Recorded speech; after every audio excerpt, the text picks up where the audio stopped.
Hello, record nerds of the internet. It is that time of month again, and I'm trying something different, in case you couldn't tell. This is not my dungeon. This is in my dining room. Let's get into the records I bought this month.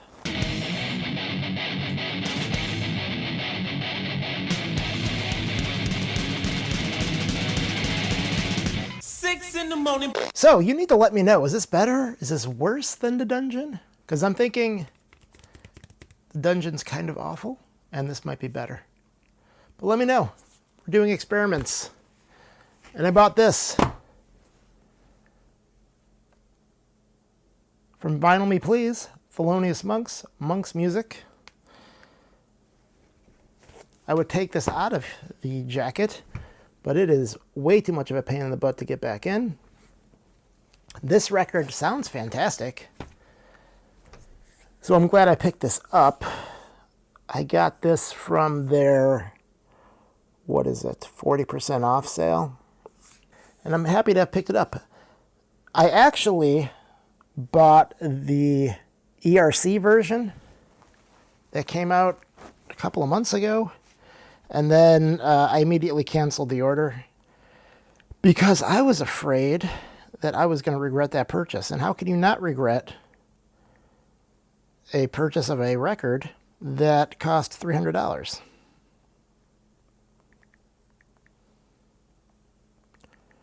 And if you're not familiar with ERC, or Electric Recording Company, they sell very boutique, high-end reissues of records, not unlike this, and they sell them for about $300 in the US.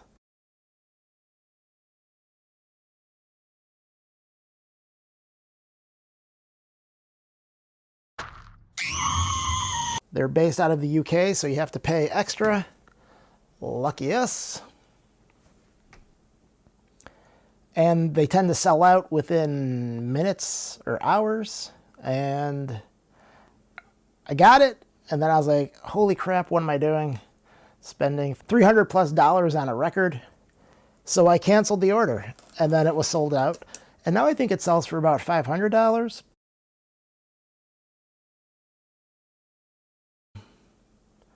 I don't know. I feel like I dodged a bullet. Maybe?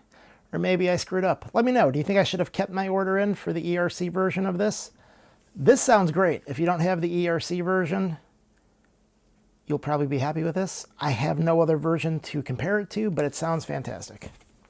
So I did a video where I unboxed a mystery box of records from Rhymesayers, a hip-hop label. And this is one of the records that I got, and this is probably my favorite record out of that box, which is surprising because this is like maybe the least valuable of those records. This is number 233 of 1000. It is Mr. Dibbs' Dead World. It's really aggressive compared to most of the other stuff in that box, but I like this a lot. And I looked at some of his other stuff. He's not super prolific, and what he does is kind of on a smaller scale and tends to be pretty expensive. So I don't know if I'm going to pick up other stuff from him unless I can find it at a reasonable price, but this is definitely one worth checking out if you like more aggressive hip-hop.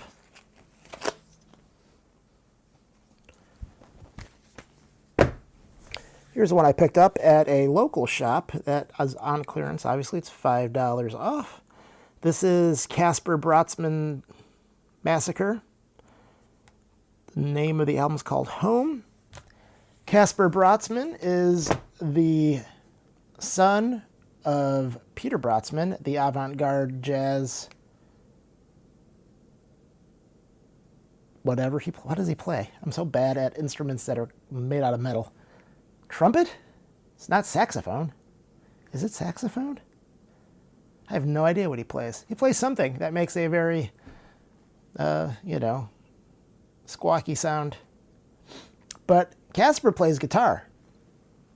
And so musically, this isn't nearly as avant-garde as anything his dad is up to. This sort of sounds at times sort of like more engaging Black Flag instrumentals. maybe with like a little big black industrial sort of thing going on. The only thing I don't love is that he does vocals on here, and I don't really need the vocals. I prefer there not to be vocals. But the music is always engaging. It never kind of seems slow or plodding or a waste of time. These songs are pretty long. Like 8 minutes, 12 minutes, 14 minutes. None of them feel like that long. I mean, I'm into punk music, and my tolerance for songs tend to be about 3 minutes. So if I can stand this, you might be into it. Check it out. Casper Brotzman Massacre Home. This is the reissue from Southern Lord. It's relatively cheap out there. In fact, I may have overpaid at $15 on clearance. You might be able to find it cheaper. Let's go to another avant-garde, ish, maybe, not very, jazz record. Witch Egg by the John Dwyer, I don't know, group of people that John Dwyer has amassed to put out this record. John Dwyer is the frontman of the OCs, who you may or may not be familiar with. I was familiar generally of the band, but I've heard them before and I was never into it. I first saw this record at a record store called Soundgarden in, I think, Baltimore. Yeah, in Baltimore is where I saw it. And if you've watched any of my other videos where I talk about jazz records, I'm always attracted to the ones that look like punk records, because that tends to be the jazz that I'm into. John Dwyer having, I presume, punk rock origins, if he's in an indie band like the OCs. This has a very punk rock aesthetic. This is actually embossed and gold color. That's kind of cool. And it is on green vinyl. They did this on a couple of different pressings. The only thing that's tricky about this is that it was pressed in Europe, so it's a little tricky to find in the US. I didn't buy it in Baltimore, but then I saw it in Buffalo, and so I had to grab it. Because I'm like, I've regretted not buying that. And now I don't have to regret it anymore. So I guess we should probably talk about the music. It is sort of modernist jazz that I think is maybe borderline avant-garde. I think a lot of people who are into jazz will be into this. So you should check it out.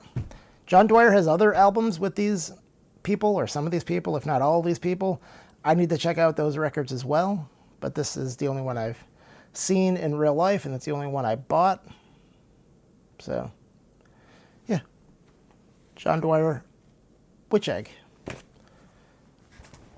And finally, Aesop Rock, None Shall Pass. This is a record I got for free from Vinyl Me Please, because Vinyl Me Please decided that it wasn't enough that they were giving us 40% off sales, and they were giving us 8 complimentary records when you joined for a year. They said, hey, here's another free bonus record. And so I picked this. The song None Shall Pass is fantastic. I think this is sort of where I start liking Aesop Rock. I may have talked about this in the Rhyme Sayers video. I first heard Aesop Rock through a girlfriend that I had a long time ago. And I didn't really love it. It's sort of...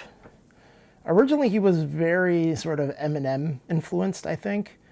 And so by the time this album rolls around, I think is his 4th record, that sort of has passed. He's sort of doing his own sort of brand of hip-hop that is, I find to be more engaging. You got this nonsense. You have this is embossed and gold or silver.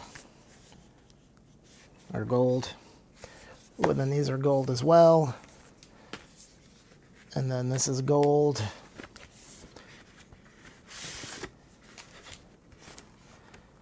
The inside is also printed.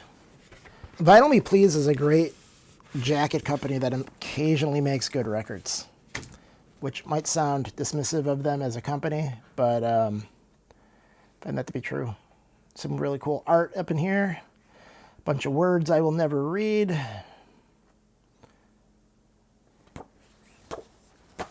And then this is on some form of colored vinyl. Let's take a look. Oh. Looks like baby poop. Sort of. Almost looks sparkly, but I think that's just my imagination. So Aesop Rock, None Shall Pass. I believe they still have this in stock at Vinyl Me Please. Vinyl Me Please, it seems like. I need to do a video on Vinyl Me Please because I have a feeling about them that they are not long for this world. The way that they are pushing stuff back, including their pressing plant and the way they're blowing out stuff. It seems like they're potentially hemorrhaging money and they're trying to get ahead of it, and they are trying to do so at the expense of their own business. But maybe I'm wrong. Maybe they're doing great. So that's what I got. I will link that Rhymesayers video like here, and then I'll do some other videos over here. And let me know, is this better or worse than my previous dungeon videos? I was going to show my face, and then I actually did the video of it, and it's just unfortunate. I cannot do the editing on those videos and not want to jump off a building. So that is it. Let me know what you think. Have a good day.